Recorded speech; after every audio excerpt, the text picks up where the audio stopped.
Monsieur le maire, on fait un retour aux sources en ce qui vous concerne. Vous êtes venu ici à cette école Saint-Maxime pour faire votre secondaire 3 et secondaire 4. Et aujourd'hui, on est dans le cadre de l'Expo Science. Je pense que c'est la 23e édition, si je me trompe pas. Effectivement, c'est la 23e édition et c'est la seule école publique à Laval qui participe. Et à tous les ans, ils ont un bon succès, ils gagnent différents prix. Et surtout, ça initie les jeunes d'une façon passionnée à la science. Il y a plus de 100 kiosques et vous allez voir, vous allez constater, quand les jeunes vous parlent de leur expérience, c'est surprenant les recherches qu'ils ont faites, les défis qu'ils affrontent et la passion qu'ils ont dans les yeux. Qu'est-ce qui vous incite à faire parler de l'école Saint-Maxime?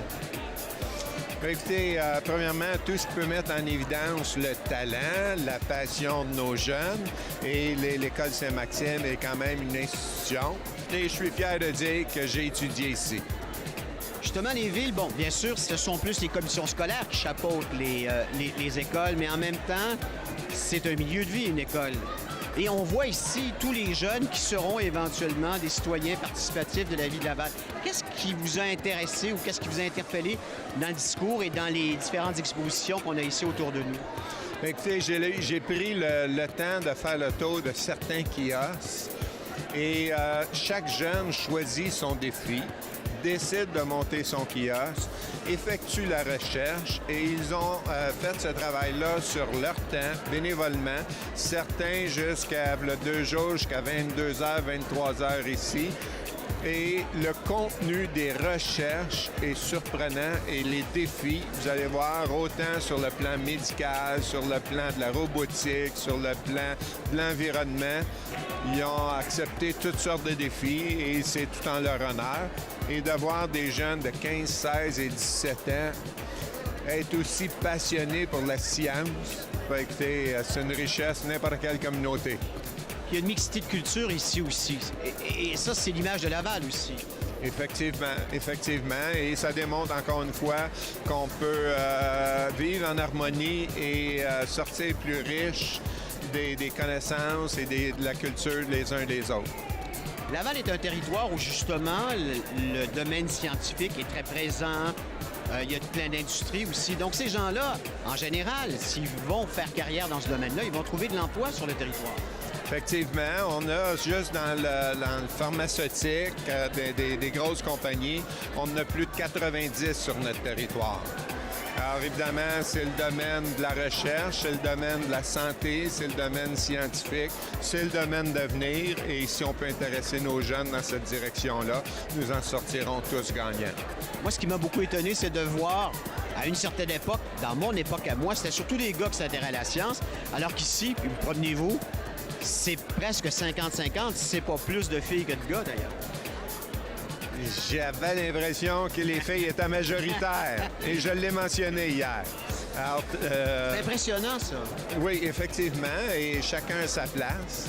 Et je pense, c'est notre ami Albert Einstein qui disait l'imagination, c'est plus important que l'intelligence. Et je vous dirais, aujourd'hui, on voit l'imagination, la créativité et la passion dans les yeux de nos enfants. Ça augure bien pour l'avenir, disons. Effectivement. C'est rassurant pour nous. Merci, M. le maire. Merci. Merci. André Primeau, directrice de l'École Saint-Maxime. Vous devez être fière quand même de cette Expo Science. Je pense que c'est la plus grosse édition que vous avez jamais eue. Effectivement. Nous en sommes à la 23e édition. Ici, nous avons plus de 101 kiosques. Ça implique environ 200-225 élèves. Effectivement, nous sommes très, très fiers de ces élèves-là et de tous les enseignants et les techniciens qui les entourent. Bien entendu, c'est en plus de leur semaine de travail d'école. Plusieurs restaient après l'école et même les samedis venaient avec une équipe d'enseignants et mon directeur adjoint. Alors, on est très, très fiers de voir cette belle jeunesse. Certains futurs scientifiques, pour d'autres non, mais même le fait de s'impliquer dans des projets pédagogiques aussi grands et scientifiques, on est très, très fiers de nos élèves. J'ai l'impression que l'École Saint-Maxime était une école surtout axée vers le sport, alors que l'on voit que la science prend une grande place. Est-ce que c'est pour vous une surprise, justement? Non, en fait, depuis plusieurs années, Saint-Maxime, l'école Saint-Maxime, on a toujours des représentants. Vous savez, là, ils vont à la régionale, donc il y a plusieurs étapes par la suite. Et on a toujours de grands gagnants. On en est fiers aussi. On en a un qui est ici aujourd'hui. À qui je vais parler tout à l'heure. Et voilà, Jason Mtanos, qui est un ancien élève d'ici.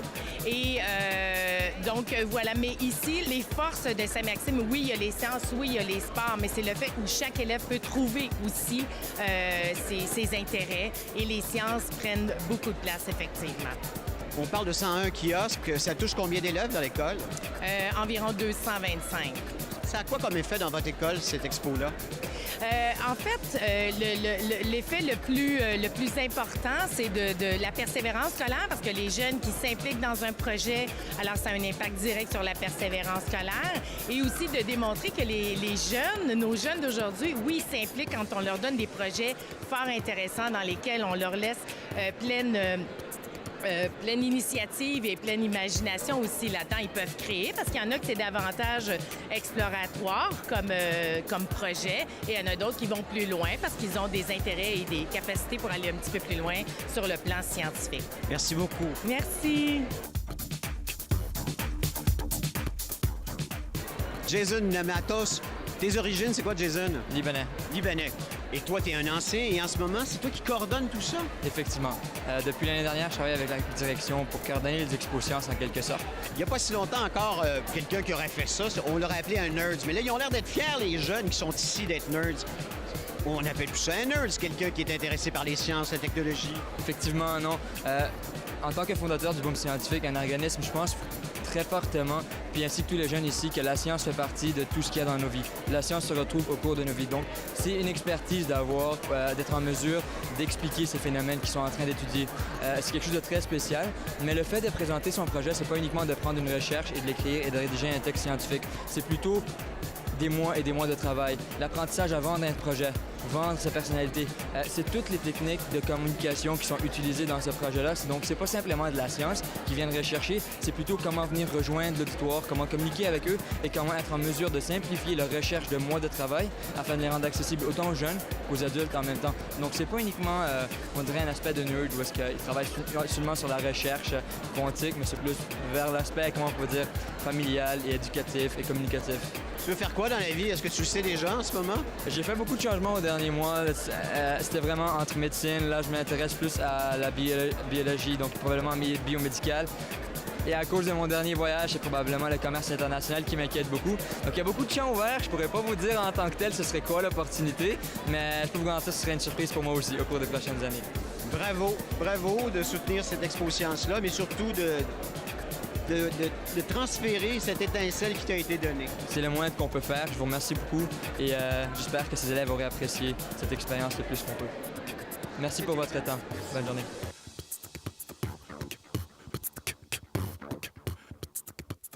Pouvez-vous m'expliquer votre kiosque? Avec plaisir. En fait, je m'appelle Tanusha, voici ma coéquipière. Donc, moi, je m'appelle Toshia Sidik, j'ai 17 ans. Donc, nous sommes tous les deux en secondaire 5. Et en fait, on vient des pays sud-asiatiques. Moi, personnellement, je viens du Sri Lanka et ma partenaire vient du Bangladesh. On a trouvé, en fait, une plante qui a été utilisée il y a à peu près 2000 ans avant Jésus-Christ par nos ancêtres. Et cette plante-là, en fait, on a découvert après plusieurs recherches qu'elle a plusieurs propriétés antibactériennes, par exemple. Elle a aussi des propriétés qui réduisent le cholestérol, qui réduisent le taux de glucose, le système respiratoire, qui lutte contre les infections comme le mal de gorge, etc. Et en fait, on a aussi vu, d'après nos recherches, qu'elle a un pouvoir de cesser la croissance des cellules cancéreuses des seins, des poumons, de la peau et de la bouche, de la cavité buccale. Mais il y a nulle part qui disait que ça pouvait aussi cesser la croissance des cellules du cancer du sang. Donc, nous, justement, notre but était de tester l'extraction de notre plante, le Tossi, sur le cancer du sang et voir les résultats. Donc, en bref, notre plante peut diminuer la croissance des cellules de la leucémie aiguë lymphoblastique et c'est ça notre projet, c'est ce que nous avons découvert. Félicitations, c'est très impressionnant. Vos connaissances techniques, votre recherche et votre passion. pour la science. Merci beaucoup. Merci à vous. Merci.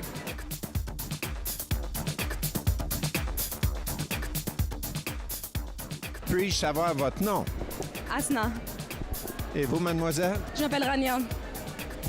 Alors, s'il vous plaît, pouvez-vous m'expliquer l'objet de votre recherche, de votre kiosque? Oui, bien sûr. En fait, nous avons conçu une gamme de produits successifs pour l'application pour retirer ou soulager les symptômes de l'eczéma. Et en fait, nous avons conçu 3 différents produits dans le but simple de soulager cette dermatose qui est chronique, qui est vraiment difficile à retirer, justement. Pour entrer dans le vif du sujet, on dit que 30 des consultations en dermatologie sont dues à cette maladie. Félicitations pour votre recherche, pour votre passion et le travail que vous avez fait. C'est très impressionnant.